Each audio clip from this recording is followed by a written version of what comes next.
마태복음 11장을 한번 들여다볼 건데요. 여기에는 정말 위대한 예언자 한 명이 등장하는데 그의 믿음이 뿌리째 흔들리는 아주 극적인 순간이 담겨 있습니다. 오늘 그 이야기를 깊이 파고들어 보죠. 바로 이 질문이죠. 오실 그이가 당신이 오니까 감옥에서 던져진 이 불안한 질문 하나가 이게 정말 많은 걸 담고 있어요. 의심, 기대, 그리고 진짜 힘이란 과연 뭘까 하는 근본적인 질문까지 한번 시작해보죠. 아니 근데 이 질문이 왜 이렇게 중요할까요? 그걸 알려면 먼저 대체 누가 이런 질문을 하고 있는지부터 알아야 합니다. 세례 요한. 이 사람은 그냥 예수님을 따르던 사람 중 한 명이 아니었어요. 말하자면 메인 이벤트의 시작을 알린 그야말로 오프닝 무대를 연 사람이죠. 바로 이 사람이다! 우리가 기다려온 구원자가 바로 이 사람이다! 하고 세상에 가장 자신 있게 외쳤던 인물이란 말입니다. 그러니까 지금 상황이 어떤 거냐면요. 세상 누구보다 확신에 차 있던 그 사람이 지금 감옥 독방에서 외로움과 절망에 빠져서 내가 혹시 다 잘못 본 건가? 하고 의심하고 있는 거예요. 그래서 결국 자기 제자들을 예수님한테 직접 보내서 답을 구해오라고 하는 거죠. 아니, 어떻게 그 요한이 의심을 할 수가 있죠? 다른 사람도 아니고 바로 그 요한이 말이에요. 그 이유는요, 바로 자기가 가졌던 기대랑 눈앞에 펼쳐진 현실이 너무나도 달랐기 때문입니다. 그 충돌이 어마어마했던 거죠. 자, 이걸 좀 보세요. 당시 사람들이 기대했던 메시아는 이런 모습이었어요. 불의를 심판하는 강력한 전사, 로마를 뒤엎을 정치적 혁명가. 당연히 감옥에 갇힌 자기 예언자쯤은 단번에 구해줄 거라고 생각했겠죠. 근데 현실의 예수님은 어땠나요? 겸손한 치유자였고 심지어 죄인들이랑 같이 밥을 먹었어요.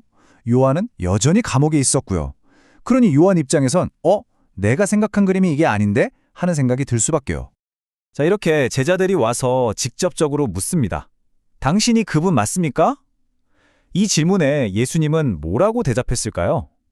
대답이 정말 좀 뜬금없으면서도 굉장히 강력합니다. 예수님은 내가 맞아 이렇게 간단하게 대답하지 않아요. 대신에 이렇게 말씀하시죠. 가서 너희가 보고 듣는 것을 그대로 요한에게 전해라. 다시 말해 내 말이 아니라 내 행동을 보라는 겁니다. 그게 진짜 대답이라고요. 자, 그 증거가 뭐냐? 첫째, 맹인들이 눈을 뜬다. 그리고 걷지 못하던 사람들이 다시 걷게 된다. 그리고 무엇보다 가난하고 소외된 사람들에게 기쁜 소식이 전해진다. 바로 이거예요. 예수님은 이 회복의 장면들 자체가 자신의 정체성이라고 말하고 있는 겁니다. 여기서 진짜 중요한 포인트는 예수님의 사역이 힘 있는 사람들이 아니라 철저하게 가장 약한 사람들을 향하고 있다는 거죠. 그러니까 예수님이 요한에게 하고 싶은 말은 이거였던 셈이에요. 요한아, 네가 기대했던 것처럼 하늘에서 불이 떨어지는 그런 힘이 아니라 바로 이렇게 조용히 일어나는 치유와 회복의 증거들을 믿는 게 진짜 믿음이다. 우리가 보통 생각하는 그런 극적인 힘의 과시랑은 완전히 다른 길을 보여주고 있는 거죠. 자, 그런데 여기서 이야기가 진짜 예상치 못한 반전을 맞이합니다. 보통 이런 상황이면 어떻게 나를 의심할 수 있냐 하고 꾸짖을 법도 한데 예수님은 정반대의 반응을 보여요. 의심하고 있는 그 요한에게 역사상 최고의 찬사를 보냅니다. 이렇게 말씀하세요. 내가 진실로 너희에게 말하는데 여자가 낳은 사람 중에 세례 요한보다 더 위대한 인물은 없었다. 와, 엄청난 칭찬이죠? 단순히 칭찬만 하는 게 아니라 그가 바로 예언되었던 엘리야의 역할을 한 인물이라고 못을 박아주시는 겁니다. 그런데 여기에 아주 흥미로운 역설이 하나 붙습니다. 하지만 하늘나라에서는 가장 작은 자라도 요한보다 크다. 이게 무슨 뜻일까요? 요한이 인격적으로 부족하다는 게 절대 아니에요. 이건 시대의 차이를 말하는 겁니다. 비유하자면 요한은 새로운 시대의 개막을 알린 최고의 아나운서였지만 이제 그 시대를 살아가는 가장 평범한 사람이라도 그 새로운 현실을 직접 누리게 된다는 거죠. 그 특권에 대한 이야기입니다. 그리고 예수님은 여기서 화제를 싹 돌립니다.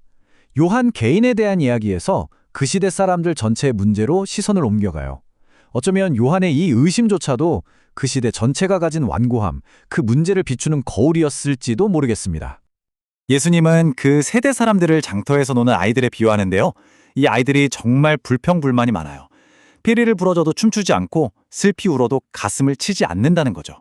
세례 요한이 와서 금욕적인 삶을 사니까 저 사람 귀신 들렸어 라고 비난하고 예수님이 와서 사람들과 어울려 먹고 마시니까 저 사람은 먹보의 술꾼이야 라고 손가락질합니다. 이러지도 저러지도 못하게 만드는 거죠. 진짜 아이러니하죠? 결국 핵심은 이거예요. 이 사람들이 진실을 못 본 이유가 증거가 없어서가 아니었어요. 증거는 차고 넘쳤죠. 문제는 뭐냐? 그 증거가 자기들 머릿속에 있던 메시아는 이래야 한다는 고정관념, 그 기대에 맞지 않았기 때문입니다. 자, 그럼 이 모든 이야기를 종합해서 다시 처음으로 돌아가 보죠.